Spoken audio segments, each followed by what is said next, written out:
Tasmania's shaky economy was dealt another blow today with the announcement New Zealand investor Richard Chandler has pulled the pin on a multi-million-dollar investment in timber company Guns. For the time being, it means no money to build the controversial pulp mill. It was devastating news to the company and the Tasmanian government, which is struggling to turn around a depressed economy and jobs market. I spoke to the Premier, Lara Giddings, a short time ago. Premier, welcome. Your Cabinet Minister, Nick McKim, has helped scare off a significant investor in Tasmania. Are you going to sack him?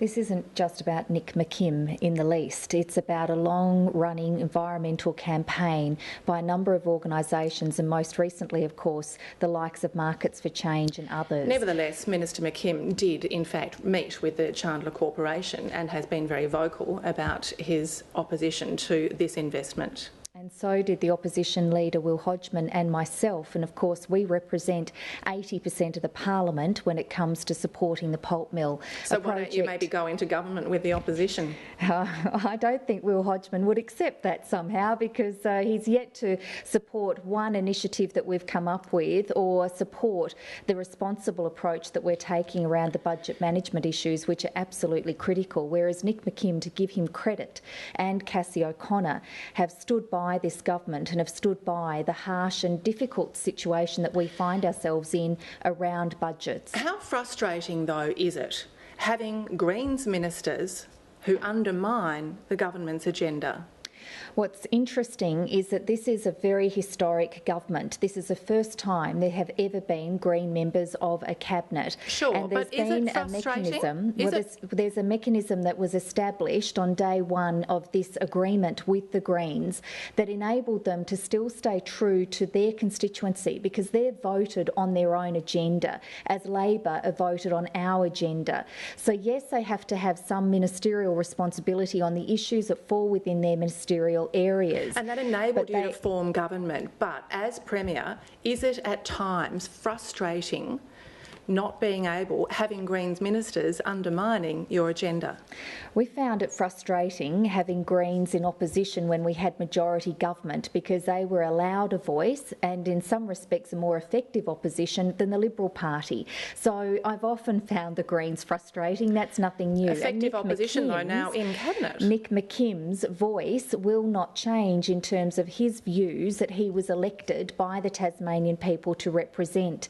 Now we, between the Liberal Party and Labor Party, were elected by the other 80% of the community to stand up and support projects like the pulp mill. And now, with the unemployment rate as it is, with the fragility of the wider economy, we know this project is much needed, and the jobs, 3,000 jobs that would be there in the construction phases, would well be accepted by the community. You said only a few weeks ago that Richard Chandler's planned investment in Guns showed that Tasmania was open for business.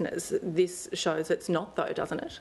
It's very concerning to see what happened the moment that Richard Chandler Corporation was named as the entity that was looking to invest $150 million in Guns. The environmental campaign that went into an effort to try to dissuade Richard Chandler Corporation from investing was quite frightening in that respect. And now, your own minister, along with that.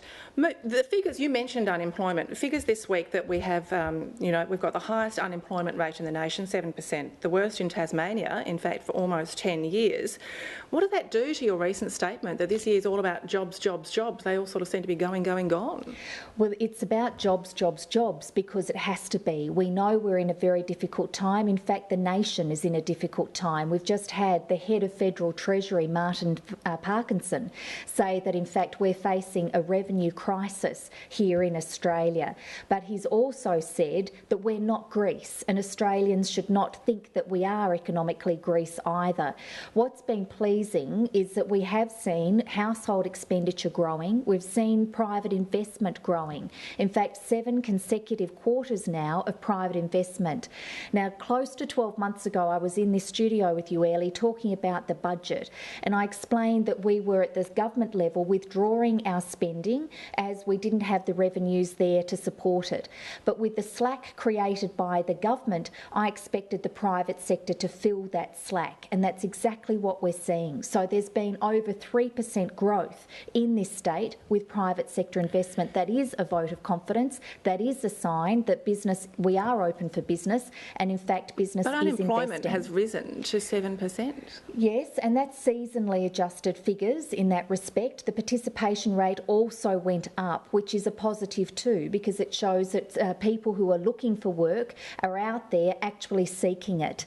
You grand plan today for the Royal Hobart Hospital, but the Royal Hobart Hospital in fact is closing beds. Are we going to get a new hospital and no capacity to staff it in the same way that the federal funding going to the North West Cancer Service? What we've known for quite some time is while the existing hospital is manageable and it works to an extent, it is not efficient, and it doesn't matter how hard our staff work within its walls. The efficiencies need to come through proper planning, proper patient flows through hospitals, and that can only happen if we have the new infrastructure. You've released figures detailing the $1 billion overspend, explaining that the bulk of that funding went on health and education. But Tasmania still has the worst outcomes in both of those areas. Doesn't that show that your policies have failed?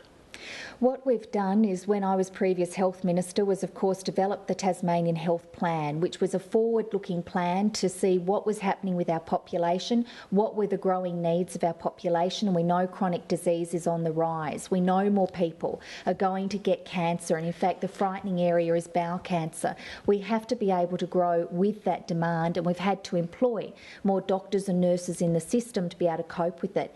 But we also know that there is more that needs to be done, that we are not efficient enough, and the national price that's coming forward on the 1st of July through national health reforms will show just how efficient or inefficient we are and where are the areas that we need to improve on. The more efficient we are, the more elective surgery we will be able to provide for the same dollar. Just finally, last week we spoke to women who were forced to give up their babies for adoption. Will your government apologise as recommended by the Senate report?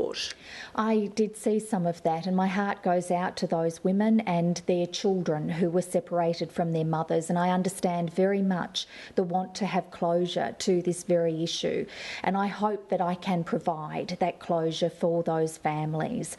I am waiting to get all the advice that I need to get from the departments so that I have a clear understanding as to the role of government in all of this before I can give a clear direction as to how we can deal with this issue. But my hope is that we can do what is being asked of us so that people can get closure. Lara Giddings, we're out of time. Thank you. Thank you, Ellie.